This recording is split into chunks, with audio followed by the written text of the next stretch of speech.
CBSE exams అవుతున్నాయి. అయితే CBSE exams తర్వాత మనకి state board 10th class exams మార్చిలోనే ఉండబోతున్నాయి. మరి ఈ మార్చిలో ఎగ్జామ్స్కి ఎవరైనా ప్రిపేర్ అవుతున్న వాళ్ళు ఇప్పుడు సిబిఎస్ని బేస్ చేసుకొని ఏమైనా ప్రిపేర్ అవ్వాల్సి ఉంటుందా?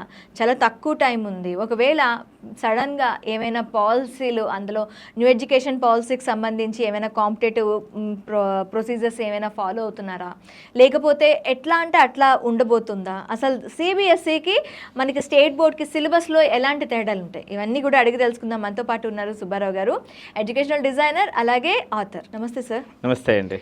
సార్, మనకి ఇప్పుడు 10th క్లాస్ సిబిఎస్ఈ ఎగ్జామ్స్ అవుతున్నాయి. సో ఈ సిబిఎస్ఈ ఎగ్జామ్స్లో మ్యాథ్స్ పేపర్ చాలా కష్టంగా వచ్చింది.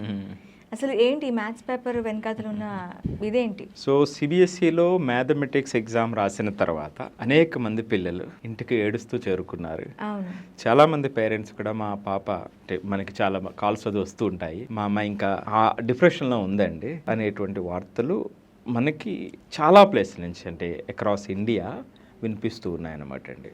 మరి ఎందుకు ఇట్లా జరిగింది అన్నప్పుడు సిబిఎస్ఈలో మొదటి ఎగ్జామ్ మ్యాథ్స్ రాశారు పాపం పిల్లలు. ఓకే.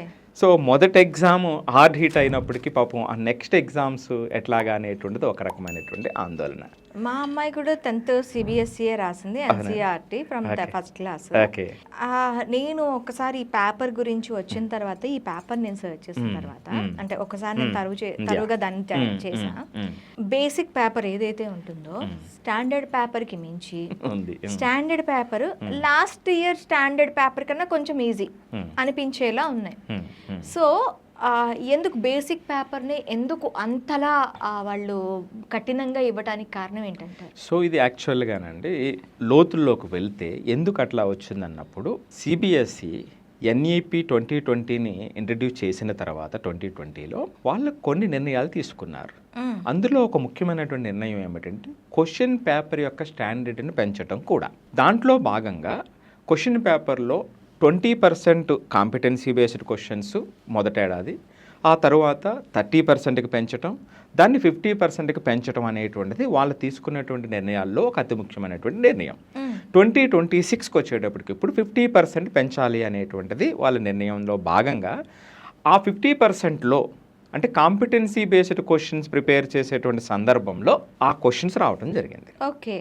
సో దీనికి ఎందుకు మరి ఆ 50%లో కాంపిటెన్సీ బేస్డ్ చాలామంది ఏం చెప్తున్నారు, ఈ క్వశ్చన్స్ టెక్స్ట్ బుక్ నుంచి రాలేదు, లేదా వీళ్ళ ప్రిపరేషన్కి మించి ఉన్నాయి, లేదా ఈ క్వశ్చన్స్ ఆబ్జెక్ట్ అంటే సబ్జెక్టివ్ పేపర్లో ఉండకూడనటువంటి క్వశ్చన్స్. అది కాదు, పేపర్ నేను చూసాను కాబట్టి నాకు అర్థమైన పేపర్ ఇది ఏంటి అంటే నాకు 5 రాగానే నేను తెప్పించుకొని చూసా, అందుకని నేను మాట్లాడుతున్నా.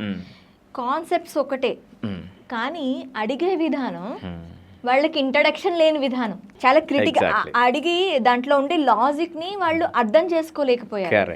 అంటే ఇప్పుడు మనకి కాంపిటీషన్ అంటే సిబిఎస్ఈ ఎన్సీఆర్టీ అంటే మనకి యూపీఎస్సీలో ఉంటుంది.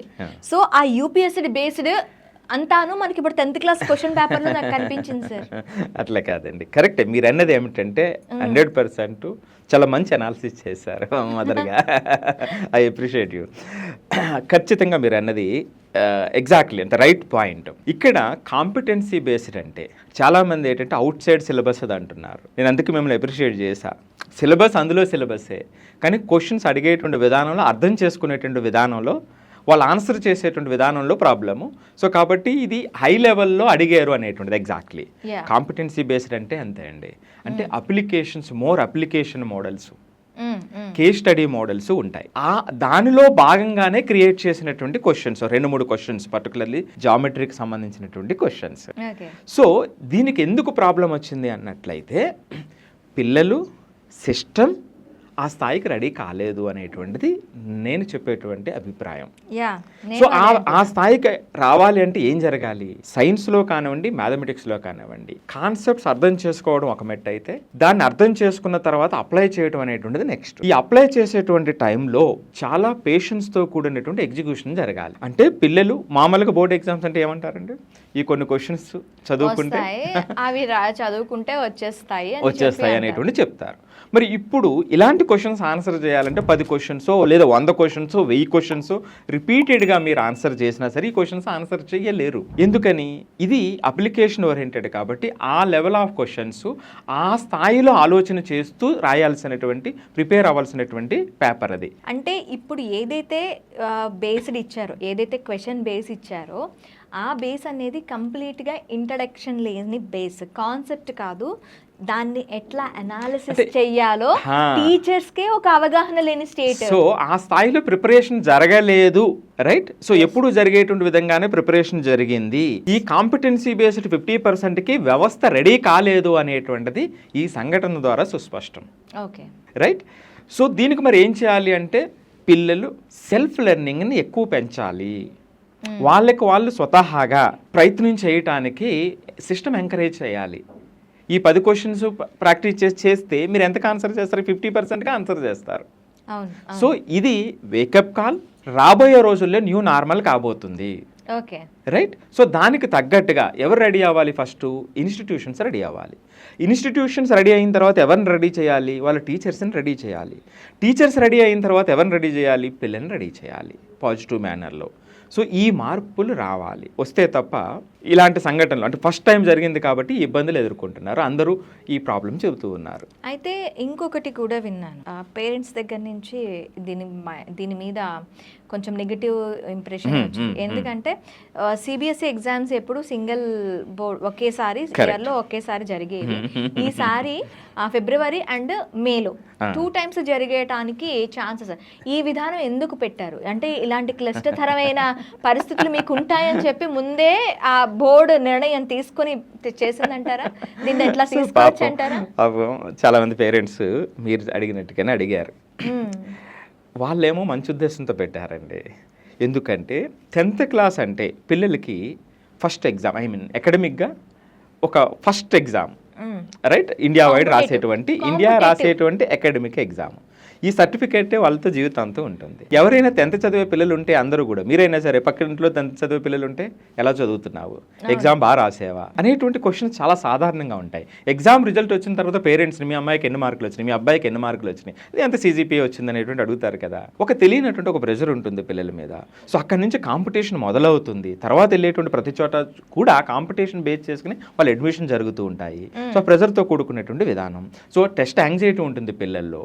పాపం దాన్ని తగ్గించేటువంటి ప్రయత్నంలో సో మొదటిసారి చిన్న తప్పు జరిగిన రెండో అవకాశం ఉంది అని అనుకునేటప్పుడు కొంత వాళ్ళ ఆలోచనలో కొంత ఈజీ వస్తుంది అనేటువంటి ఉద్దేశంతో వాళ్ళు పెట్టినటువంటి విధానం అండి. సో అందువల్లే కొన్ని నిర్ణయాలు తీసుకున్నారు. 2026కి సంబంధించి ఎగ్జామ్ ప్యాటర్న్కి సంబంధించి 2 ఫేజుల్లో జరపాలి అనేటువంటిది నిర్ణయం అందులో భాగమే. సో దాంట్లో లోతుల్లోకి వెళ్దాం. సో అది పాజిటివ్ ద్వారంలోనే తీసుకున్నారు. చాలామంది పేరెంట్స్ మొదటి ఎగ్జాము టఫ్గా రావటంతో కావాలనే రెండోసారి వీళ్ళని రాయించడం కోసం మొదటిసారి ఈ పేపరే కాదు చూడండి వచ్చి అన్ని పేపర్లు టఫ్గానే ఇస్తారని కొంతమంది పేరెంట్స్ నా దగ్గర వ్యక్తం చేశారు. సో రెండోసారి కూడా వీళ్ళు చేస్తారు. అలా ఉండబోదండి, అలా ఉండబోదు. మీరు మొదట్లో అడిగిన క్వశ్చన్కి ఎందుకు సెట్ 3 పేపర్లు ఇలాగ వచ్చింది అనేటప్పుడు జనరల్గా ఎన్ని సెట్స్ తయారు చేస్తారంటే 15 సెట్స్ పేపర్స్ తయారు చేస్తారు. 15 సెట్స్. ఒక్కసారి ఆలోచించండి, 46 లక్షల మంది CBSE ఎగ్జామ్ రాస్తారు. అందులో 26 లక్షల మంది 10th క్లాస్ వాళ్ళు, 20 లక్షల మంది 12th క్లాస్ వాళ్ళు. ఈ 26 లక్షల మంది అక్రాస్ ద గ్లోబ్ ఉన్నారు, 24 కంట్రీస్లో ఉన్నారు. మరి దీన్ని చాలా పకడ్బందీగా చేయాలి అంటే ఎన్ని జాగ్రత్తలు తీసుకుంటారు? మరి పేపర్ ప్రిపరేషన్ దగ్గర నుంచి ఎన్ని జాగ్రత్తలు తీసుకోవాలి? పేపర్ సెట్టర్స్ లీక్ చేస్తే పేపర్ రకరకాల స్టేజెస్లో పిల్లల దగ్గరికి చేరుతుంది. మరి ఎక్కడైనా చిన్న పొరపాటు జరిగితే ఇన్ని లక్షల మంది ఆవేదన గురవుతారు. ఇన్ని జాగ్రత్తలు తీసుకుంటారు. అందులో భాగంగానే మొదటగా వీళ్ళు 5 మేజర్ సెట్స్ని తయారు చేస్తారు. ఈ 5 మేజర్ సెట్స్కి కంప్లీట్గా ఒక ప్యాటర్న్ డిజైన్ చేస్తారు. ఈ సెట్ ఆఫ్ పేపర్లో ఈ సెట్లో ఇలాంటి క్వశ్చన్స్ ఉండాలి, ఈ లెవెల్ క్వశ్చన్స్ ఉండాలి అనేటువంటిది కంప్లీట్గా డిజైన్ చేస్తారు. ఇది అయిన తర్వాత ఒక్కొక్క సెట్కి మళ్ళీ 3 సబ్సెట్స్ తయారు చేస్తారు. అంటే ఈ సబ్సెట్లో ఎలా ఉంటుంది అంటే ఈ క్వశ్చన్సే ఉంటాయి, కొంచెం చిన్న మార్పులతో, ఎగ్జాక్ట్గా సేమ్ చిన్న మార్పులతో క్వశ్చన్స్ ఉంటాయి. అంటే ఇది తగ్గించడం కోసం, రైట్? అంతేకాకుండా వీళ్ళు ఎగ్జామ్ హాల్లో ఇద్దరికి కూడా ఒకే పేపర్ రాకుండా పక్కపక్కన ఉండేటప్పుడు కాపీకి అవకాశం లేకుండా ఇలాంటి జాగ్రత్తలు తీసుకుంటారండి. ఇప్పుడు ఇక్కడ ప్రాబ్లం ఎందుకు వచ్చింది? మరి ఎన్ని జాగ్రత్తలు తీసుకో యాజ్ అ మదర్గా మీరు అడిగితే ఈ కాంపిటెన్సీ బేస్డ్ ఉంది చూసారా, ఈ కాంపిటెన్సీ బేస్డ్లో మీరు ఇది అవుట్ ఆఫ్ సిలబస్ అని మీరు చెప్పలేరు. కానీ ఆ క్వశ్చన్ లెవెల్ వెంటనే రావచ్చు, రాకపోవచ్చు ఆన్సర్ చేసేటువంటి విధానం. సో మరి ఆ లెవెల్లో పేపర్ సెట్టరు ఒక లెవరేజ్ తీసుకుంటాడు క్వశ్చన్ వేసేటప్పుడు. అలాంటి సందర్భంలో జరిగినటువంటి సంఘటన తప్ప ఇది కావాలని పిల్లల్ని ఈ విధంగా చేసి మరలా నెక్స్ట్ టైం రాయించడానికి అలా ఉండదండి. సో అలాగా అయితే ఆలోచించరు. నేను యాజ్ ఎడ్యుకేషనల్ డిజైనర్గా సో అరౌండ్ 23 years ఎడ్యుకేషన్ సెక్టార్లో ఉన్నాను కాబట్టి నేను చెప్పగలను, కావాలని అట్లా చెయ్యరు. సో అది దీనికి సంబంధించినటువంటి విషయం. అయితే ఇప్పుడు రానున్న రోజుల్లో పిల్లలు టెక్స్ట్ బుక్ మీద కాకుండా ఎగ్జాక్ట్లీ వాళ్ళ స్వతహాగా ఉన్న కాన్సెప్ట్ని సరువుగా డిఫరెంట్ దీంట్లో వాళ్ళు అప్లై చేసి ముందుకెళ్ళాలి అంటారు. కరెక్ట్. ఇది న్యూ నార్మల్. ఇప్పుడు ఎగ్జామ్ కోసం ప్రిపేర్ అవ్వటం అంటే కొన్ని చాప్టర్స్ కొన్ని క్వశ్చన్స్ ప్రిపేర్ అవ్వటం కాదు. సో ఈ క్వశ్చన్స్ కూడా ఆన్సర్ చేయాలి అంటే ఖచ్చితంగా దాన్నే నేనేమంటానంటే సెల్ఫ్ ప్రిపరేషన్, సెల్ఫ్ ప్రాక్టీస్ అవసరము, సెల్ఫ్ లెర్నింగ్ అవసరము. అది అలవాటు చేయగలిగితేనే ఈ ఎగ్జామే కాదు రేపు పొద్దుట జీవితంలో కూడా. ఒకటండి, ఇప్పుడు టెక్నాలజీ ఎలా మారిపోతుంది, ఎంత వేగంగా మారిపోతుంది. పెద్ద పెద్ద స్థాయిలో ఉన్నటువంటి వాళ్ళు కూడా న్యూ టెక్నాలజీని నేర్చుకోవాల్సిన అవసరం ఏర్పడుతుందా లేదా, అది ఇక్కడి నుంచి అలవాటు చేయవలసినటువంటి అవసరం ఉంది. అంటే ఇదే ప్యాటర్న్ ఫాలో అవుతుందా సిబిఎస్ఈ? లేదు. సో ఖచ్చితంగా ఇక్కడ నుంచి ఇదే ప్యాటర్న్ తో ఎగ్జామ్ ఉండబోతుంది. అంటే ఇంకా యూపీఎస్సీ వాళ్ళు కూడా పగడ్బందీగా ఉండొచ్చు. ఒకవేళ ఇప్పుడు కానీ 10th క్లాస్ బాగా రాయగలిగి కాన్సెప్ట్స్ ని బాగా వాళ్ళు ఆటోమేటిక్ గా ఈ యూపీఎస్సీ వాళ్ళకి చాలా ఈజీ అవుతుంది వాళ్ళని పిక్ చేసుకోవడం. అంతే అంటారా? అంతే. ఇప్పుడు ఇక్కడ చూడండి, ఎవరిలో ఎక్కువ ఇబ్బంది ఏర్పడింది. ఇప్పుడు ఈ ఎగ్జామ్ రాసిన తర్వాత ఎవరు బాగా ఇబ్బంది పడ్డారు? అందరూ కూడా చాలా యాక్టివ్గా చదివే పిల్లలు ఇబ్బంది పడ్డారు. ఎందుకని? వాళ్ళు చాలా సీరియస్గా ప్రిపేర్ అవుతారు. వాళ్ళ స్కూల్స్లో వాళ్ళు ఎప్పుడూ టాపర్గా ఉన్నారు. సో ఎప్పుడూ కూడా 80కి 80 లేదా 100కి 100 మార్క్స్ వచ్చేటువంటి పిల్లలు ఒక్కసారిగా ఆ పిల్లలు సంవత్సరాల తరబడి ఆ స్థాయిలో ఉండేటువంటి పిల్లలు చూసిన వెంటనే అరే నాకు ఈ 2 క్వశ్చన్స్ రావా, ఎప్పటికప్పుడు అన్ని క్వశ్చన్స్ ఆన్సర్ చేసేటువంటి వాడిని అనేటువంటిది మనసు మీద హిట్ చేసినప్పుడు ఆ పిల్లలు, ఆ స్ట్రెంత్ లేనటువంటి పిల్లలు కొలాప్స్ అవుతారు. అలాంటి వాళ్ళు ఎక్కువ ఉన్నారు అనేటువంటిది కూడా ఈ సంఘటన చెబుతుంది. సో ఇక్కడ ఏమిటంటే ఆ రిజైలియన్స్ పిల్లల్లో, అంటే అది టఫ్గా ఉన్నప్పటికీ కూడా సో ఆ టఫ్ అందరికీ టఫ్గా ఉంది. సో అలాంటప్పుడు మీకు వచ్చిన నష్టం ఏమీ లేదు. అక్కడ మీరు మెంటల్గా స్ట్రాంగ్గా ఉండి ఆ టైంని యూటిలైజ్ చేసుకుని మీరు చేయగలిగిన క్వశ్చన్స్ అన్ని కరెక్ట్గా చేయగలిగితే మీరు టాపర్గానే ఉంటారు. కానీ ఏమవుతుంది, ఒక్కసారిగా హార్డ్ హిట్ జరిగినప్పుడు ఏమవుతుంది, పిల్లలు ఆ టైంలో కొలాప్స్ అవుతారు. 15-20 నిమిషాలు ఏం చేయాలో వాళ్ళకి తెలియదు. నేను చాలా రీసెర్చ్ చేస్తూ ఉంటాను. టెస్ట్ యాంగ్జైటీకి సంబంధించి ఇది ఒక ఇబ్బందికరమైనటువంటి పరిస్థితి అన్నమాట అండి. సో అప్పుడు ఆ 13-40 minutes వాళ్ళు మైండ్ షట్ డౌన్ అవుతుంది, ప్రాపర్ వేలో పని చేయదు. సో దట్ వాళ్ళు చేయగలిగినటువంటివి కూడా చేయలేనటువంటి పరిస్థితి ఏర్పడుతుంది. అంటే ఎప్పుడు ఉండేటువంటి పెర్ఫార్మెన్స్ని ఇవ్వలేకపోతారు ఆ ఇబ్బందికర పరిస్థితుల్లో. సో అందువల్లే ఆ సీరియస్గా ఉన్నటువంటి పిల్లలే ఎక్కువ మంది మొన్న ఇబ్బంది పడినటువంటి సందర్భం. ఓకే, నార్మల్ గా యావరేజ్ గా ఎవరైతే ప్రిపేర్ అవుతారో వాళ్ళు నార్మల్ గా వాళ్ళు తీసేసుకుంటారు. ఓకే, మనకి ఎలాగో రాదు కదా, మనం చదివినా రాదు, చదవకపోయినా రాదు. ఓకే, సో వాళ్ళలో ఉంటుంది కానీ మరి అంత ఎక్కువ కాదు. ఈ యాక్టివ్గా మోర్ యాక్టివ్గా ఉన్న పిల్లల్లో ఎక్కువ ఇబ్బంది పడినటువంటి సందర్భం అన్నమాట. ఎందుకంటే రీజన్ ఇది. సో ఏదేమైనా సిస్టమ్ రెడీనెస్ అనేటువంటిది ఇంపార్టెంట్. ఇక నుండి ఇన్స్టిట్యూషన్ నుంచి టీచర్ నుంచి స్టూడెంట్కి దాన్ని ఆ ఎకో సిస్టంలో స్ట్రెంథన్ చేయాలి ఈ ప్రిపరేషన్లో. ఇది అంటే నాకు తెలిసి సిబిఎస్ఈ ఎప్పుడూ కూడా స్టూడెంట్ని సెల్ఫ్ లెర్నింగ్ మీదే ఎక్కువ కాన్సన్ట్రేషన్ అనేది ఉంటుందండి.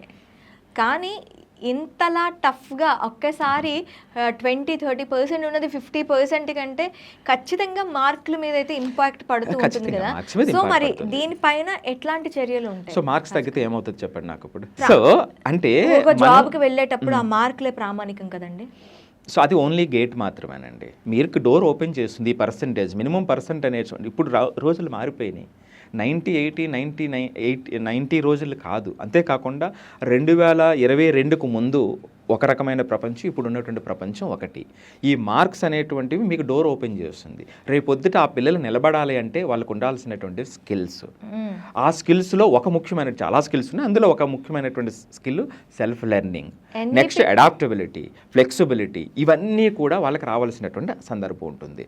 సో కాబట్టి ఇది ఓవరాల్గా ఉన్నటువంటి సమస్య. కాబట్టి ఇప్పుడు 5 మార్కులు లేదా 10 మార్కులు తగ్గటంలో మరింత బాధపడవలసినటువంటి అవసరం లేదండి. అంతేకాకుండా మనం ఇప్పుడు మన పిల్లలు ఉంటే వాళ్ళని సేఫ్ గార్డ్ చేయాలి. ఎందుకు సేఫ్ గార్డ్ చేయాలంటే మిగిలిన ఎగ్జామ్స్ ఉన్నాయి, దాని మీద ఆ ప్రభావాన్ని తగ్గించేటువంటి ప్రయత్నం చేయాలి. సో అదే మన ముందున్నటువంటిది.